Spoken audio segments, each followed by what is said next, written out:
la participación en el empoderamiento de los pacientes, en las consultas externas de externos, que como parte de proyectos de humanización, muchos cambios que han supuesto incorporar nuevos conceptos, nuevas actitudes, nuevas habilidades y que los técnicos junto con los farmacéuticos hemos aceptado y creo que resuelto bastante bien para no haber tenido un cauce reglado, ¿no?, de ir incorporando tantas novedades.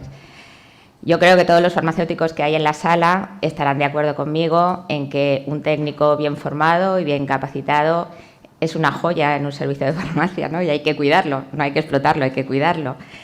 Pero también estaremos de acuerdo con que cuando en los servicios de farmacia se incorporan técnicos que no han tenido nunca la experiencia de estar en un hospital, que no han tenido la oportunidad de formarse y de capacitarse, pues es un problema, lo primero, para él, para el profesional que se tiene que enfrentar a esas nuevas tareas que desconoce, pero también para el servicio, ¿no?, porque es un papel fundamental que hay que hacerlo con mucho nivel de calidad.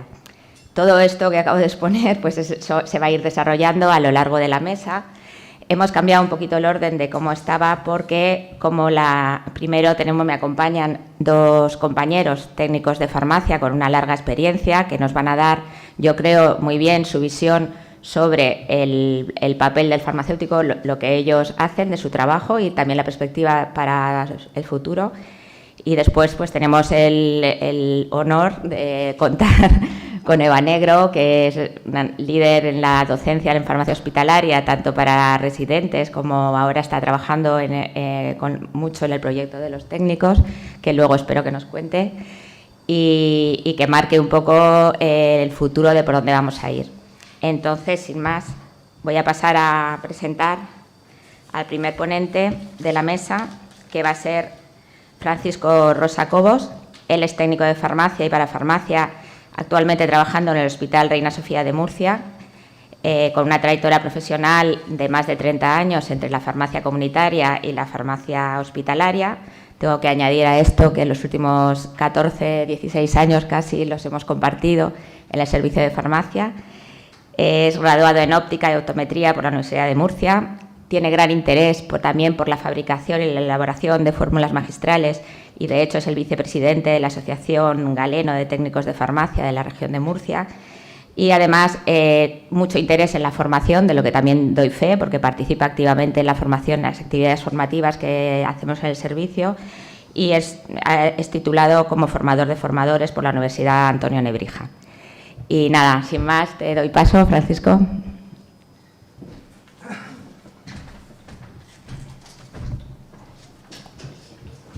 Hola, buenos días a todos. Primero, mi agradecimiento por las palabras de Elena.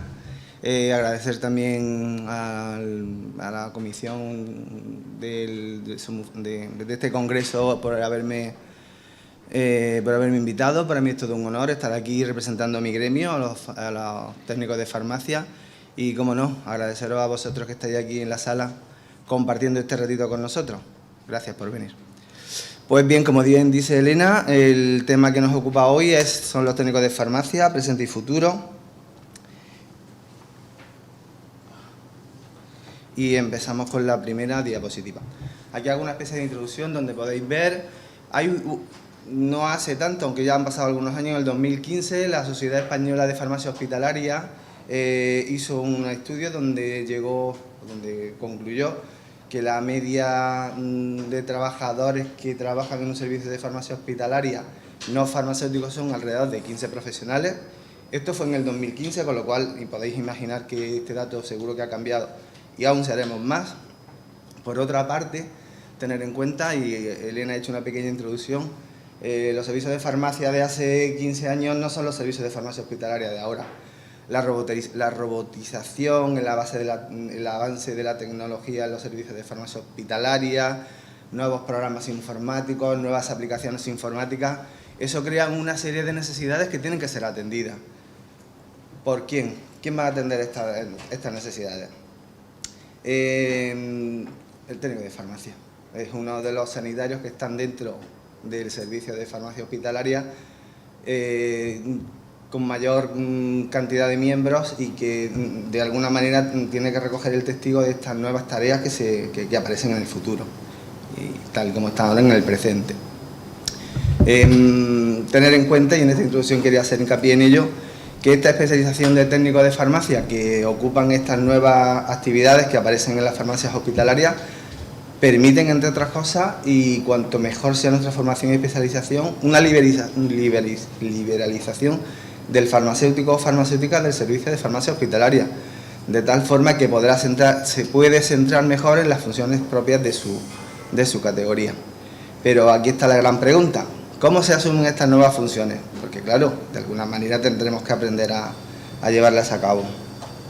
Bueno, desde mi punto de vista y a día de hoy, donde estamos, hay dos pilares básicos que nos permiten retomar o tomar o aprender o llevar a cabo estas tareas nuevas que aparecen en el servicio de farmacia hospitalaria.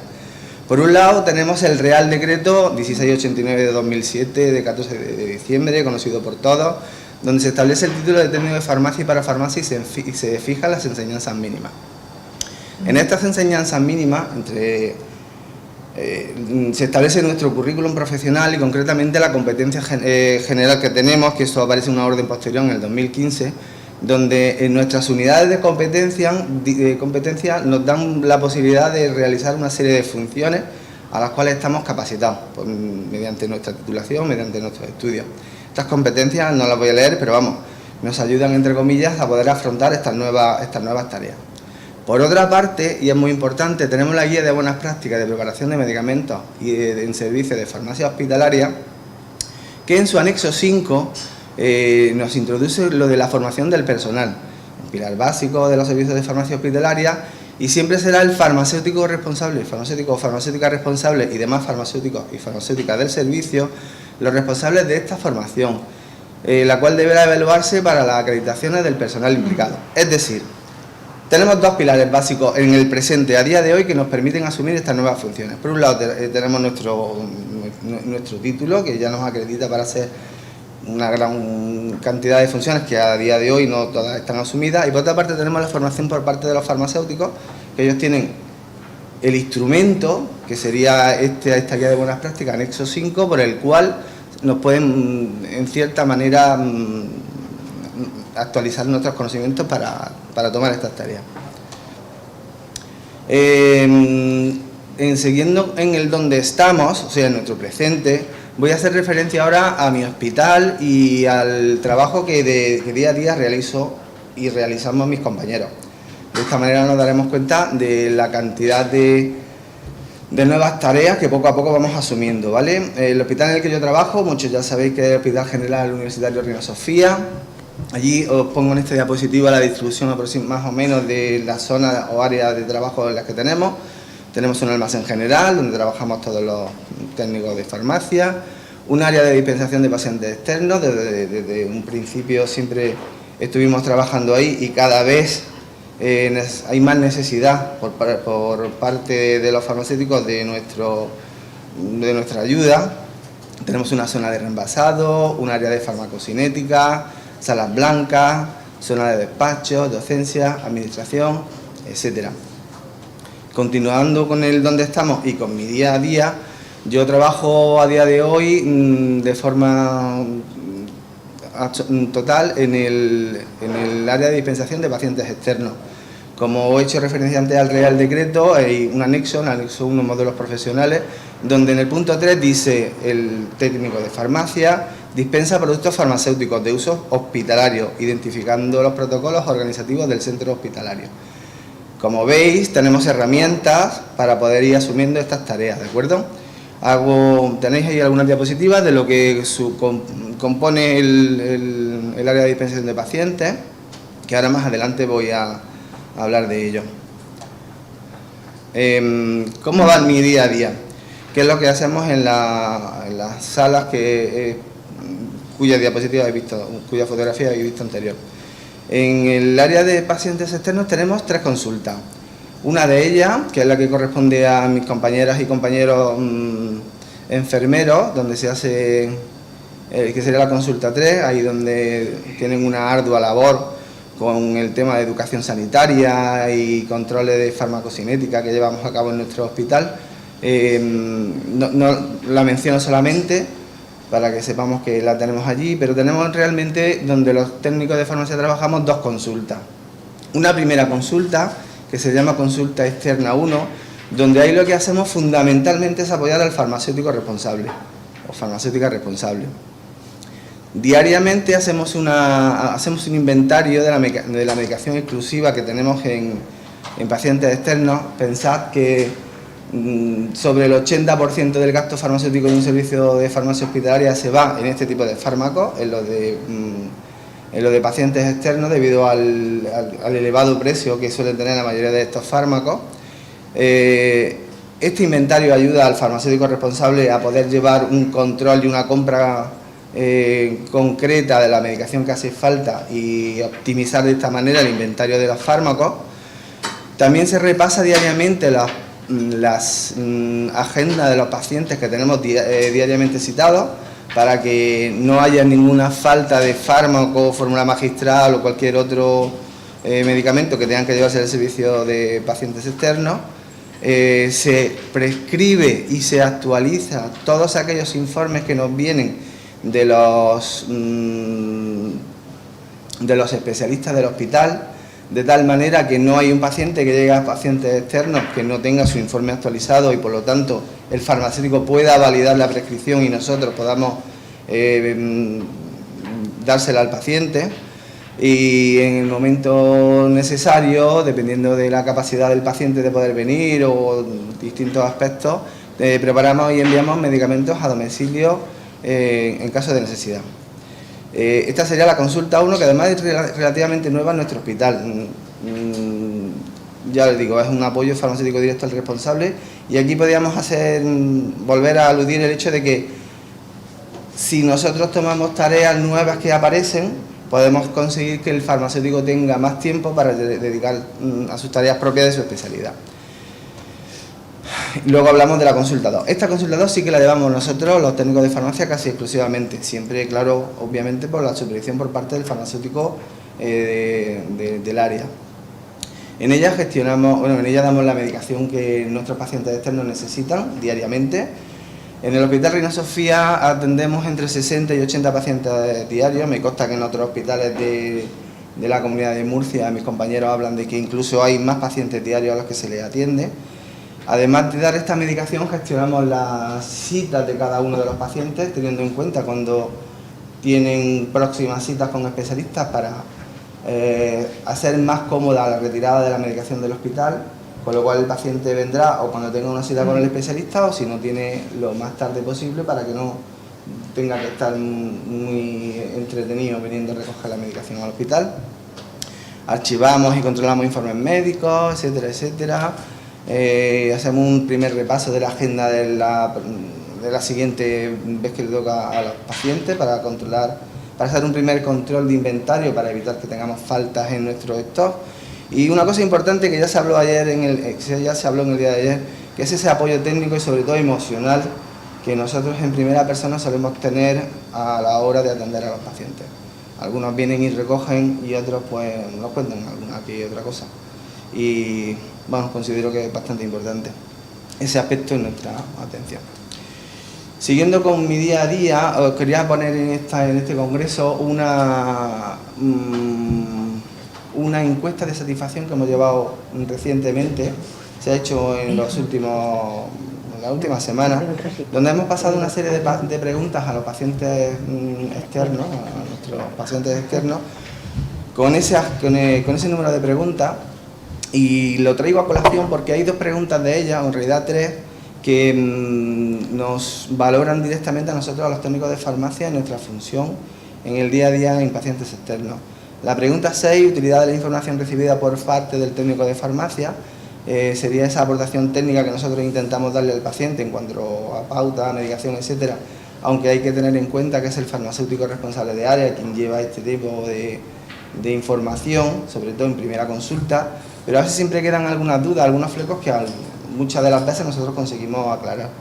La pregunta 10, satisfacción con el trato recibido en el mostrador por parte del técnico de farmacia, y la 14, que es una satisfacción global, pero bueno, que ahí también contaríamos nosotros como tal.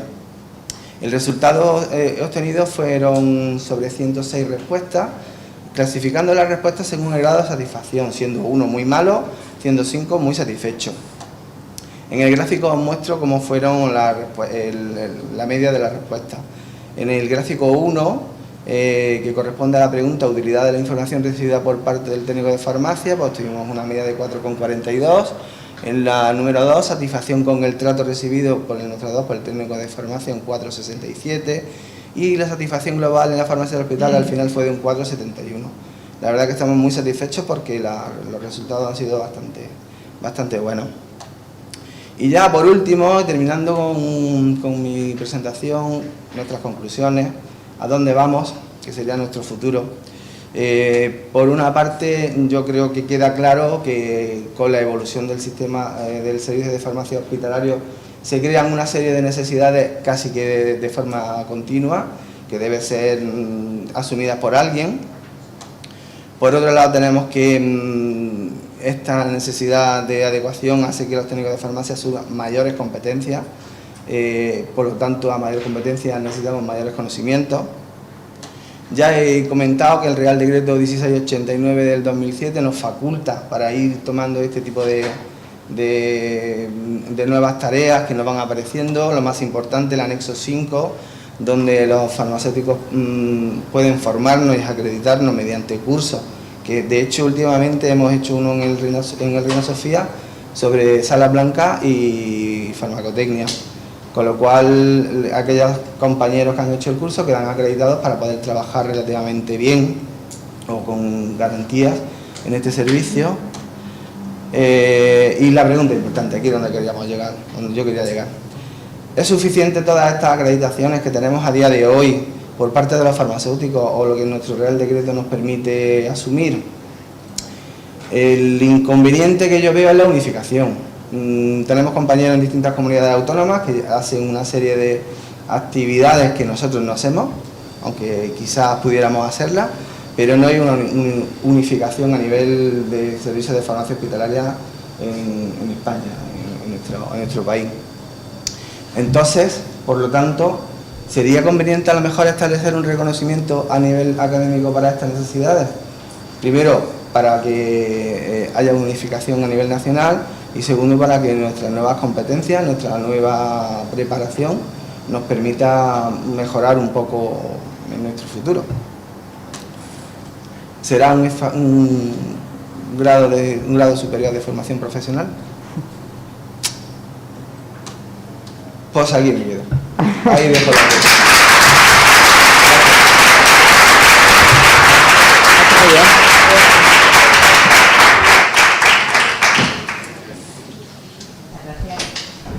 Muchas gracias, Francisco, por compartir con nosotros tu vivencia, tu perspectiva. Yo creo que ha sido una exposición excelente, muy buena y muy clara. Y si os parece, dejamos las preguntas para el final, cuando ya hayan intervenido todos los ponentes, y intentamos recuperar tiempo y hacer 15 minutos de debate. Bueno, el siguiente participante es Mari Carmen Maguregui, técnico de farmacia también hace muchos años, desde el año 2000, y que se incorporó a la farmacia de hospital en el Hospital del Tajo en el año 2009. Ella nos va a hablar de la responsabilidad de un aspecto, va a enfocar su intervención más por las responsabilidades del técnico de farmacia en la elaboración de quimioterapia y de preparaciones estériles, que quizá es uno de los temas más relevantes y más críticos en los que participan los técnicos, como siempre, como ha dicho Francisco muy bien, no de manera uniforme, en diferente cada servicio. Tenemos un perfil de profesional que no siempre son los técnicos los que elaboran, a veces hay enfermeros, a veces hay técnicos superiores en otras comunidades, pero en cualquier caso es una función de elevadísima responsabilidad, con lo cual, pues Mari Carmen, te dejo paso cuando quieras. Vamos a intentar ajustarnos al tiempo, eso sí.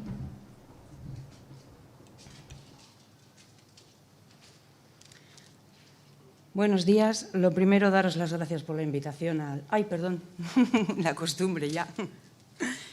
Pues lo que decía, daros las gracias por la invitación al Congreso Y como bien decía Francisco, yo pertenezco a esa parte no unificada en la que sí trabajamos en las salas blancas. Entonces voy a enfocar un poco a explicaros cómo trabajamos ahí. A ver, ¿cómo paso?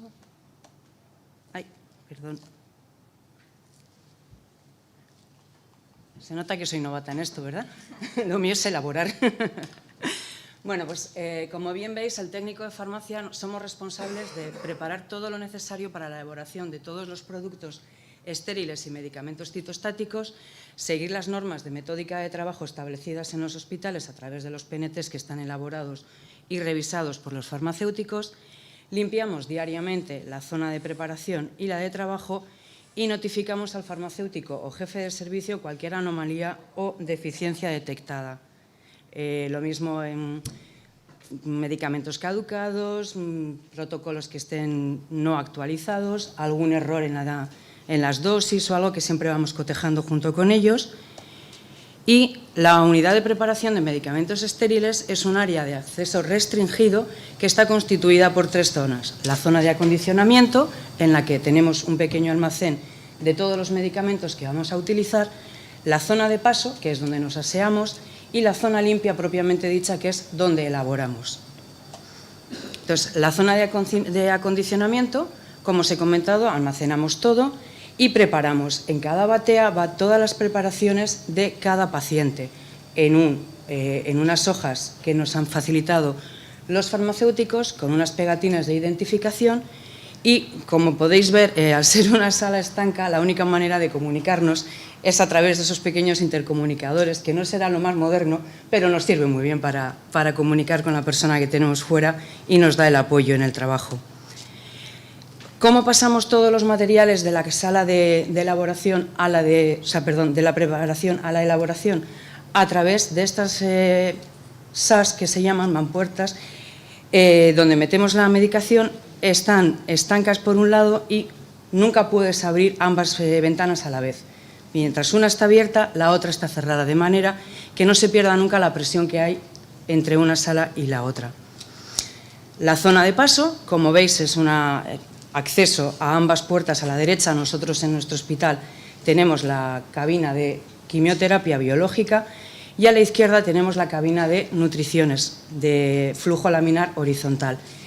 Ahí, en ese lavabo, sobre pedales, para no tener que mancharnos las manos con absolutamente nada, nos aseamos con un jabón clorexidina en nuestro caso, secamos manos con una tobera para no tocar, repito, absolutamente nada y llegar con manos estériles, y pasamos directamente a la cabina o bien de flujo horizontal o biológica.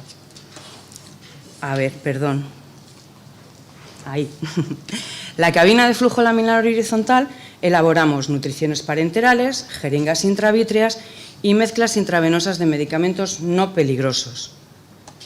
Accedemos ahí con una presión positiva respecto a la zona de paso para evitar que entre el aire contaminado, se filtra a través de unos filtros de alta eficiencia EPA y la lámina de aire barre desde arriba hacia el exterior, de manera que nosotros no contaminamos a los productos estériles que vamos a elaborar.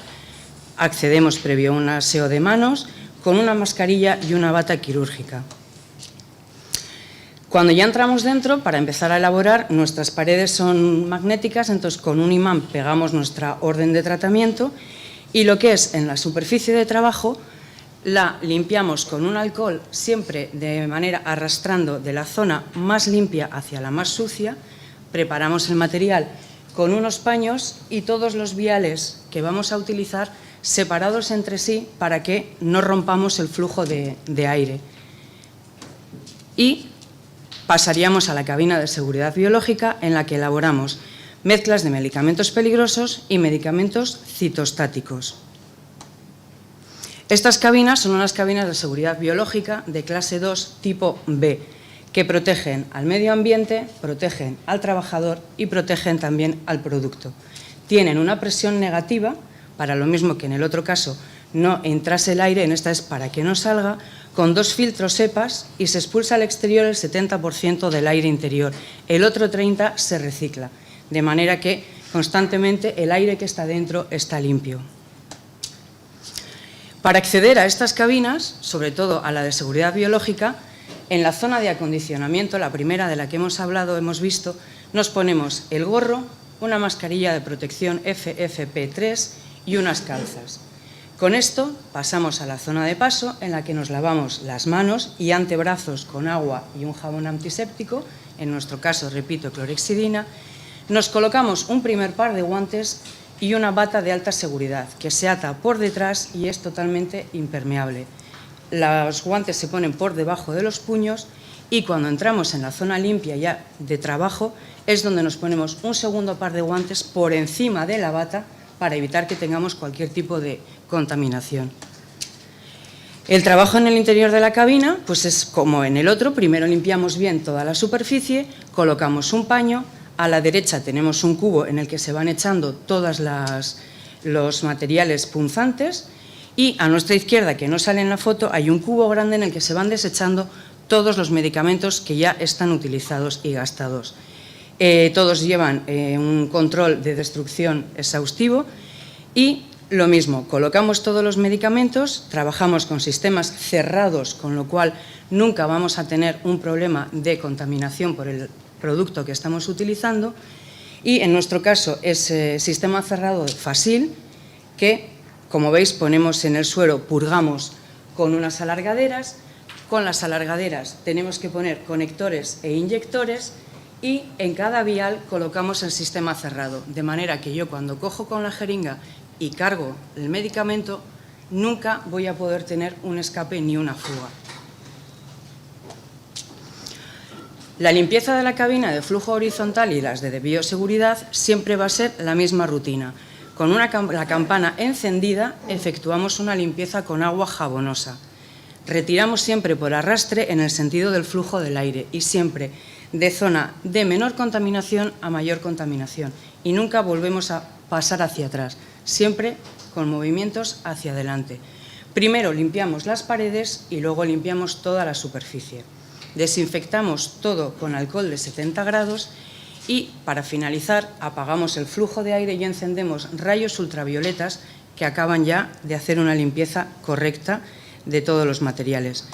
Mi ponencia es muy corta, muchísimas gracias. Si tenéis cualquier pregunta, no dudéis en hacerla. Gracias.